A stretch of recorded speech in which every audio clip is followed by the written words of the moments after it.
Wow. All right, we have a clip from Nat Geo. Take a look at One Strange Rock.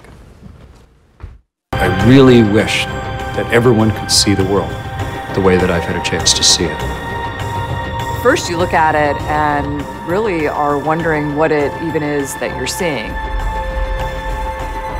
It's like I lived my whole life in a semi-dark room and somebody flipped on the lights. A living, breathing, working planet. It's all just so wonderfully unlikely, and yet it's here.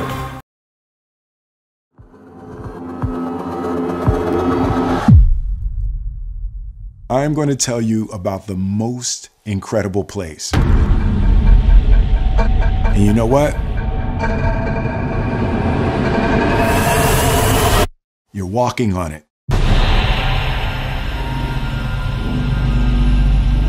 Our planet is literally bursting with life.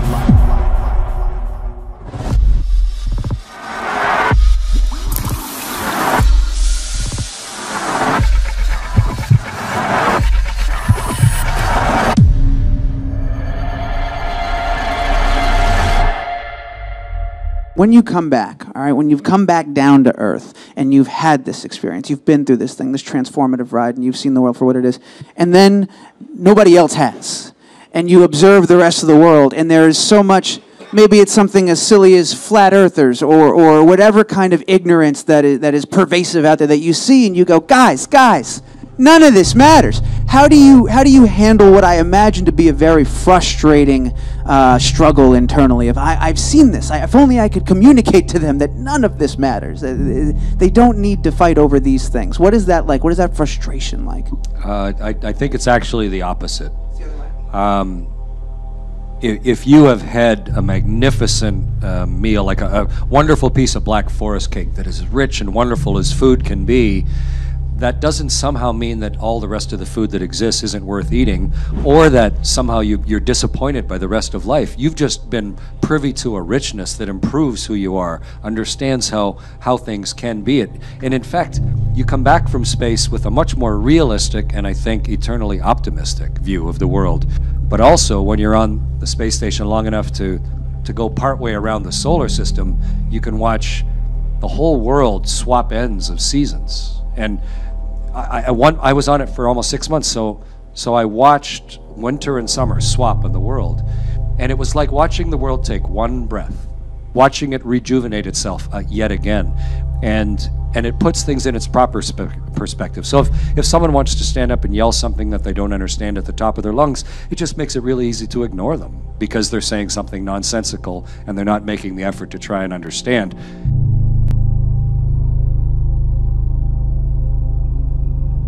One Strange Rock is kind of a good description for planet Earth. It is, because it's against all odds. You know, I mean, the sun has these huge solar flares, and we've got some visuals of that in this one episode that talks about the shields around the Earth, the magnetic belts around the Earth that protect us from that insult of radiation and you know, things that can damage life. And so Earth is kind of in that Goldilocks zone. It's the right temperature. It's got the protective belts. And now, you know, it's time to count our blessings, you know, how lucky we are to exist here on the planet and to have the oxygen around us and the right temperature. And, you know, it's pretty good life we got going.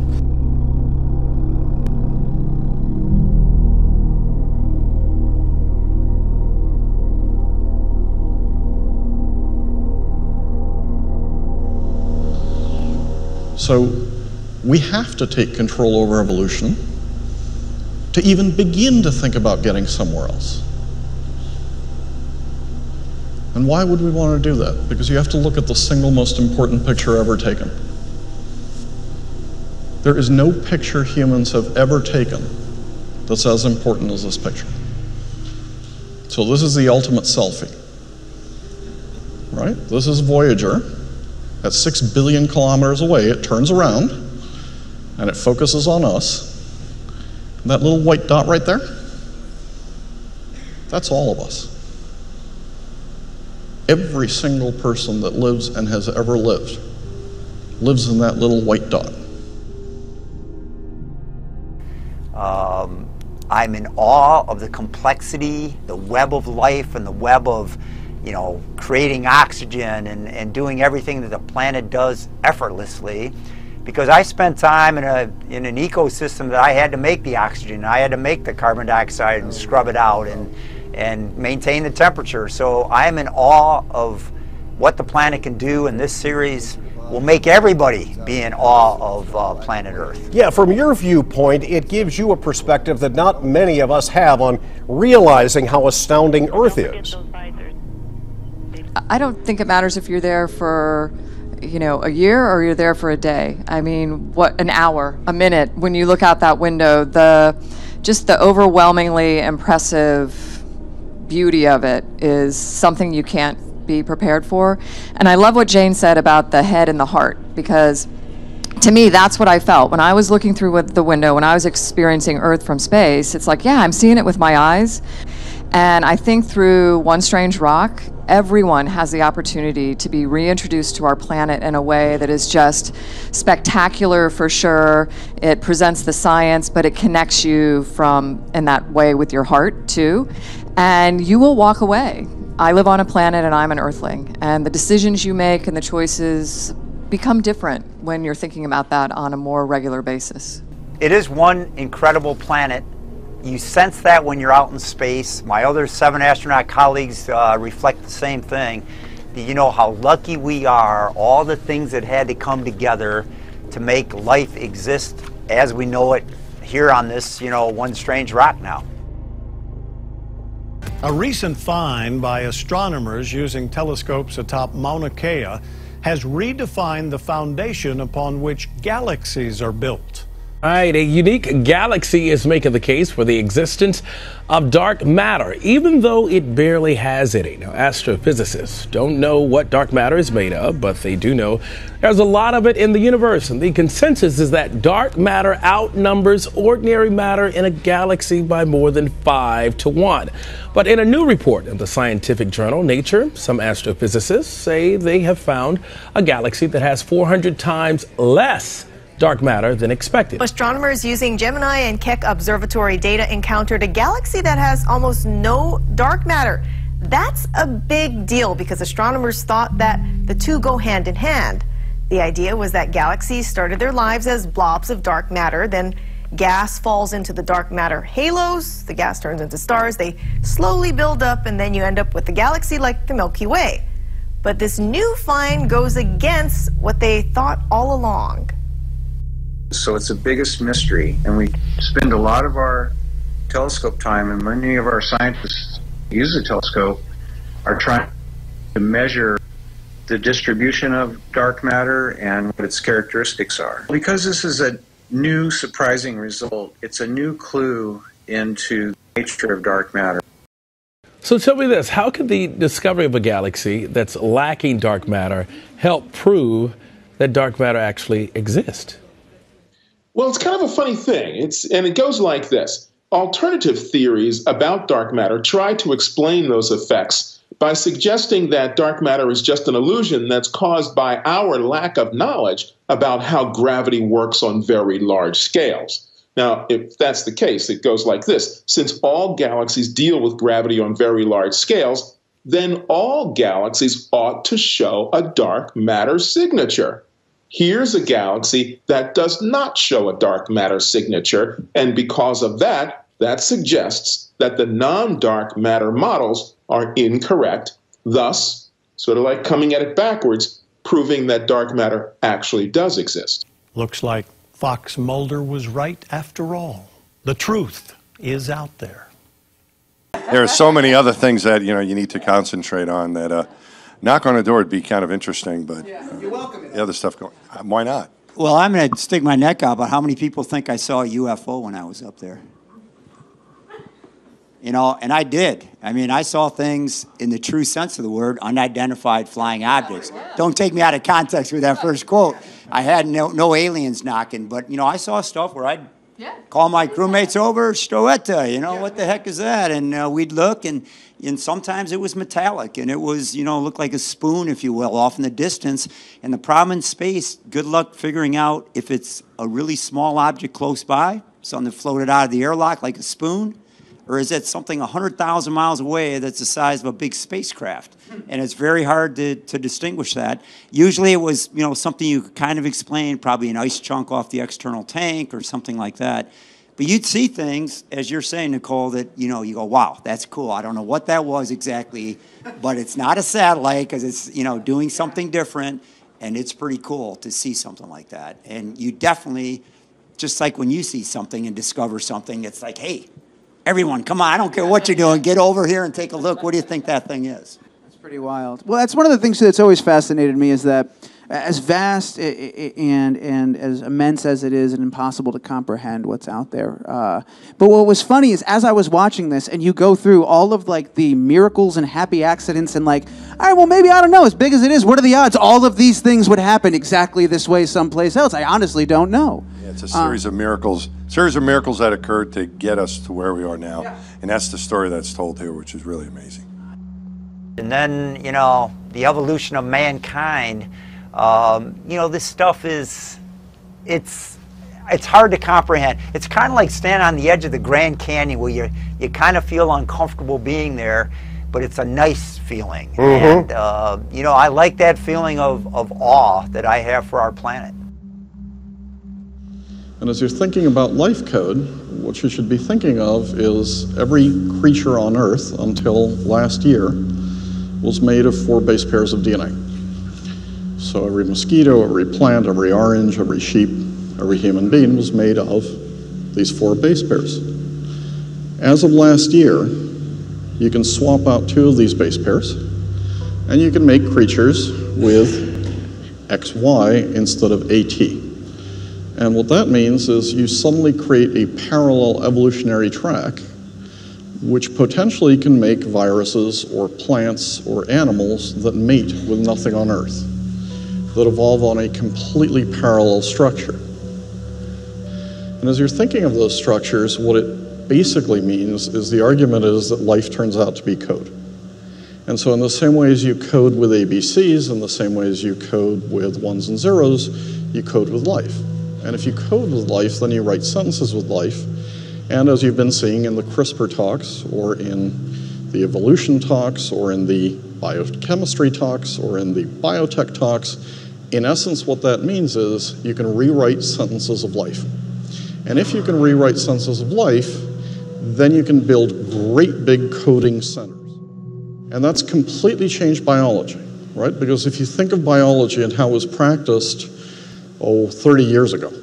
You had a whole series of biologists with microscopes, you had a whole series of biologists with little pith helmets looking around for plants, looking at barnacles, looking at fishes. So they were observing stuff, they were cataloging stuff. And biology was basically reactive, right? It's how does a plant grow? How is this a different species? And they were observing stuff. It was almost an outgrowth of Linnaeus or an outgrowth of Darwin, observing a process. And what's happening today is the new biology is proactive. It's not what can I observe, it's what can I make. And when you make things that are alive, that changes the rules of the game in an absolutely fundamental way, because science used to be about discovering, and now it's about creating. So you're writing the sentences, you're not reading them. And in the measure that that happens, what it does is it's flipped evolution completely on its head.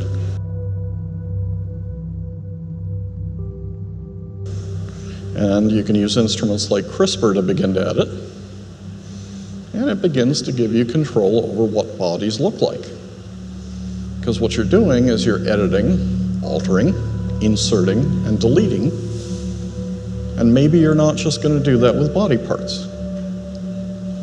Maybe you're going to start doing that with memories.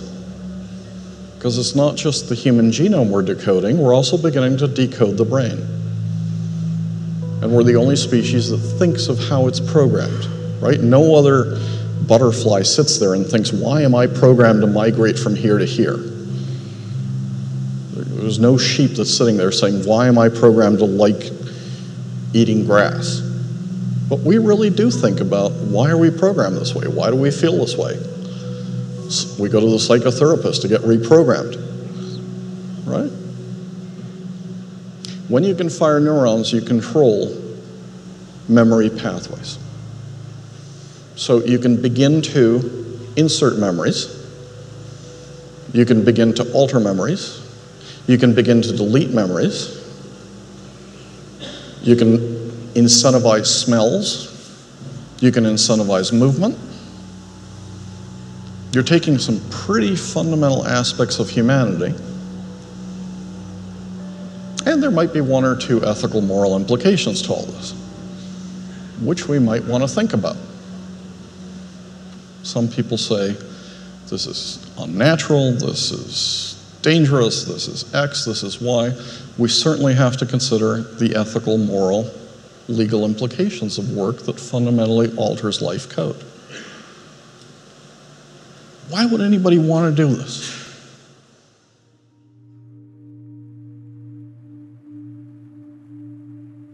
Ravi said in the earlier segment, not to play God.